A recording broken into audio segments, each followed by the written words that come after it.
Minecraft और आज के वीडियो में मैं सर्व करने वाला हूँ ईवी बनकर और वीडियो के एंड तक मुझे बनना होगा ईवी के सबसे बेस्ट इवोल्यूशन में और ये वीडियो मुझे कई सारे पोकेमोन को हराना होगा और उसके साथ साथ मुझे हराना होगा टीम रॉकेट और उसके खतरनाक पोकेमोन को और उसके साथ साथ इवो स्टोन को कलेक्ट करते हैं मुझे अपने आप को इवोल्व करना है और सभी के साथ साथ मुझे एक ट्रेनर का पोकेमोन बनना है ताकि मैं ये पोकेमोन के वर्ल्ड को इजीली सर्वाइव कर सकूं। और ये वीडियो देखने का जल्दी से लाइक एंड सब्सक्राइब करना मत भूलना और बिना टाइम वेस्ट के स्टार्ट करते हैं इस वीडियो को। पोकेमोन का वर्ल्ड कुछ ज्यादा ही अनोखा होता है। इसमें हमें कई सारे अलग अलग टाइप के पोकेमोन जैसे कि वाटर टाइप, फ्लाइंग टाइप और इलेक्ट्रिक टाइप और उनके साथ साथ आइस टाइप, ग्रास टाइप और फायर टाइप पोकेमोन के वर्ल्ड बनने के बाद इस वर्ल्ड में एक ऐसा पोकेमोन था जो कि किसी भी जगह पे जाकर अपने आप को इन्वायरमेंट के हिसाब से इवोल्व कर सकता था और वो पोकेमोन और कोई नहीं वो है ईवी पोकेमोन। और इस पोकेमोन के 7 इवोल्यूशन है और पोकेमोन के वर्ल्ड में इस पोकेमोन के सबसे ज्यादा इवोल्यूशन है। पोकेमोन के वर्ल्ड बनने के बाद उस जगह पे एक खतरनाक पोकेमोन आया और वो पोकेमोन है कायोग्रे और ग्रोडन और ये दोनों पोकेमोन लैंड और वाटर लेवल को फैलाते गए और उसके साथ साथ रेगियास पोकेमोन ने अपने पावर से कॉन्टिनेंट बनाया और इन सभी की वजह से कुछ पोकेमोन दूसरी जगह पे चले गए और जल्दी वातावरण के चेंजेस की वजह से कई सारे पोकेमोन सर्वाइव नहीं कर पाए। लेकिन गाइस ईवी पोकेमोन एक ऐसा पोकेमोन है जो कि इन्वायरमेंट के स्टोन की वजह से ये पोकेमोन इवोल्व हो सके और अपने आप को इस जगह पे सर्वाइव कर पाए और इनकी खतरनाक एबिलिटी की वजह से ये पोकेमोन पूरे जनरेशन में फेमस है। और चलो आज जल्दी से स्टार्ट करते हैं हमारे ईवी के स्टार्टिंग स्टोरी से। डे 1 में स्पॉन हो चुका था एक जंगल में और यहाँ पे मेरी तरह कई सारे ईवी पोकेमोन है और यहाँ पे हमारा सफर स्टार्ट होता है और ये है सर्वाइव करना और अपने आप को बचाने के लिए हमें बेरीज कलेक्ट करते हुए बाकी पोकेमोन से बचना है। लेकिन जब हम बेरीज कलेक्ट करने के लिए निकल रहे थे तभी हमारे ऊपर होता है टीम रॉकेट का अटैक और उनके पास कई सारे खतरनाक पोकेमोन भी थे और वो लोग हमें पकड़कर हमारे ऊपर स्टोन के एक्सपेरिमेंट करने वाले थे और लोगों को देखकर हम सब भागने लगे और लगा नहीं था कि हम इनके हाथों पकड़े जाएंगे। लेकिन इन लोगों ने सभी पोकेमोन को पकड़ लिया और मैं किस भी करके इन सभी से बच निकला और मैंने देखा कि इन लोगों ने सारे वी को पकड़कर उन्हें इवोल्व करने लगे और ये वो स्टोन टीम रॉकेट का एक्सपेरिमेंट था जो कि इवो स्टोन का एक बनावट था और ये स्टोन की वजह से कई सारे पोकेमोन इवोल्व होने लगे और इवोल्यूशन के बाद ये पोकेमोन एक एक करके फेंट होने लगे और ये इनके स्टोन का एक साइड इफेक्ट था। लेकिन तभी टीम रॉकेट के एक पोकेमोन ने मुझे दूर से देख लिया और बस मुझे इस जगह से निकलना होगा नहीं तो ये सब मुझे पकड़कर मेरे ऊपर एक्सपेरिमेंट करेंगे और टीम रॉकेट का एक 4000 मेरे पीछे लग चुका था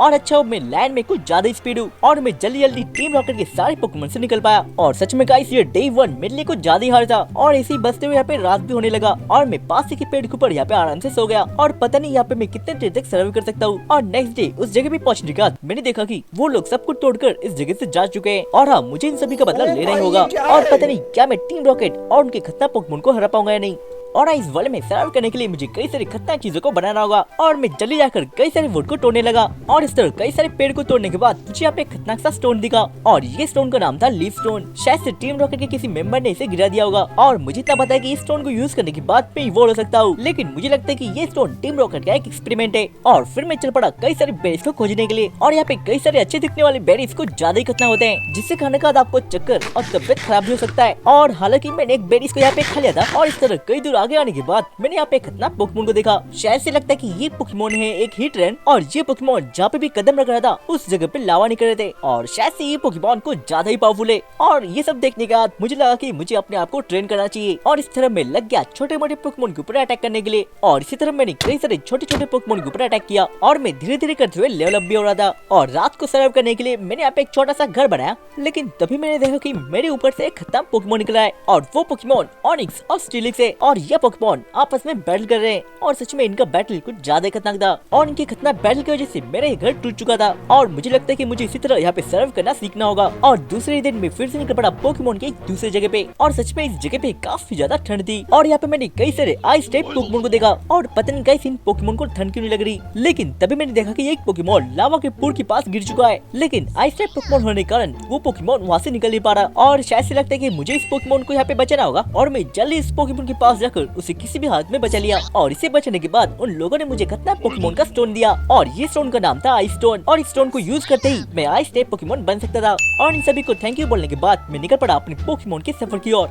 कई दूर ऐसे आने के बाद फाइनली मैंने पानी में कई सारे वाटर टाइप पोकेमोन को देखा और उनके साथ साथ एक वेपोरिन पोकेमोन भी था और हाँ ये पोकेमोन ईवी से इवॉल्व हुआ है और फिर मैं उनके साथ जाकर उनके साथ बात करने लगा और इनसे बात करने पर पता चला कि वर्ल्ड में कई सारी जगह है जहाँ पे स्टोन पाए जाते हैं और ये खतरनाक इवो स्टोन की हेल्प से हम कई सारे पोकेमोन इवॉल्व होते हैं। और उनके साथ साथ वेपोरिन ने अपनी एबिलिटी बताया और उसका एबिलिटी ये है कि अगर वो पानी में तैरेगा तो उससे कोई भी देख नहीं सकता और सबके साथ साथ इसके पास और एक एबिलिटी है और अगर कोई पोकेमोन इसके ऊपर वाटर टाइप का अटैक करे तो ये वो अटैक को एब्जॉर्ब करके अपने आप को हील कर लेगी और सच में ये इस पोकेमोन का कुछ ज्यादा खतरनाक एबिलिटी है। और जाते जाते इसने अपना वाटर स्टोन मुझे दिया और सच में वाटर टाइप पोकेमोन कुछ ज्यादा ही अच्छे हैं। और फिर मैं अपने आप को ट्रेन करने के लिए निकल पड़ा और इसी तरह दूर आते आते मैं पहुंच गया इस एरिया में। और सच में गाइस इस जगह की गर्मी कुछ ज्यादा ही है। और फिर मैं यहाँ पे आके कई सारे पोकेमोन को हराने लगा और धीरे धीरे करके मेरा लेवल अप भी हो रहा था। लेकिन तभी मेरे सामने आता है फ्लेरियन पोकेमोन और देख के लगा कि शायद से ये पोकेमोन कुछ ज्यादा ही गुस्से में। और हाँ गाइस फ्लेरियन पोकेमोन मेरा ही इवॉल्व फॉर्म है और शायद से ये पोकेमोन मुझसे कुछ ज्यादा ही पावरफुल है। और आते आते इसने मेरे ऊपर अटैक कर दिया। और मुझे इतना पता है कि मुझे फायर टाइप पोकेमोन को हराने के लिए वाटर अटैक यूज करना होगा, लेकिन मेरे पास कोई वाटर अटैक नहीं है। और अगर मैं चाहूँ तो अपने आप को वाटर स्टोन को यूज करके वेपन में बदल सकता हूँ, लेकिन इन सबसे मेरा ईवी का सबसे बेस्ट इवोल्यूशन बनने का सपना खत्म हो जाएगा। और इसलिए मैंने फ्लेरियन को पानी के पास बुलाकर इसके ऊपर अटैक करने लगा। और सच में फ्लेरियन पोकेमोन पानी में कुछ ज्यादा ही स्लो है और इस तरह पानी के पास अटैक करते हुए मैंने फ्लेरियन को हरा दिया। और इसकी फेट होने के बाद मुझे मिला एक फ्लेम स्टोन और इसे यूज करने के बाद मैं फ्लेरियन में बदल सकता हूँ और अपने आप को और भी ट्रेन करने के लिए मैं आगे आगे निकलता गया, जहाँ पे आगे जाके मुझे मिलता है खतरनाक पोकेमोन ट्रेनर और उसके पास एक छोटा सा चार्मेंडर था। और अब फ्लेरियन से लड़ते वक्त मैं काफी थक चुका था और यहाँ पे इस पोकेमोन ट्रेनर ने मुझे पकड़ लिया और पता नहीं इसके साथ रहकर मैं अपना मिशन कैसे पूरा करूंगा। और अपने ट्रेनर के साथ जाते जाते मैंने कई सारे जिम बैटल भी जीता और यहाँ पे मुझे कई सारे एक्सपी भी मिल रही थी। लेकिन तभी आगे जाते जाते हमारे ऊपर होता है टीम रॉकेट का अटैक। और ये वही टीम रॉकेट है जिन्होंने मेरे दोस्त के ऊपर एक्सपेरिमेंट किया था। और फिर तभी मैं टीम रॉकेट के ऊपर अटैक करने लगता हूँ और अपने सबसे खतरनाक अटैक करने के बाद फाइनली मैंने टीम रॉकेट को हरा दिया। और इनसे पता चला कि टीम रॉकेट एक नया प्लान कर रही है, वो ईवी फेस्टिवल जाके सारे ईवी को इवॉल्व करने वाली है और हम सभी को ये खतरनाक प्लान को रोकना होगा। और फिर मैं अपने ट्रेनर के साथ निकल पड़ता हूँ अपने आप को सबसे ज्यादा ट्रेन करने के लिए और इन सभी की वजह से मैं सबसे ज्यादा पावरफुल हो जाऊंगा। और इसी तरह अटैक करने के बाद मेरा लेवल अप हो चुका था 50 और हाँ ईवी फेस्टिवल को बस एक ही दिन बाकी था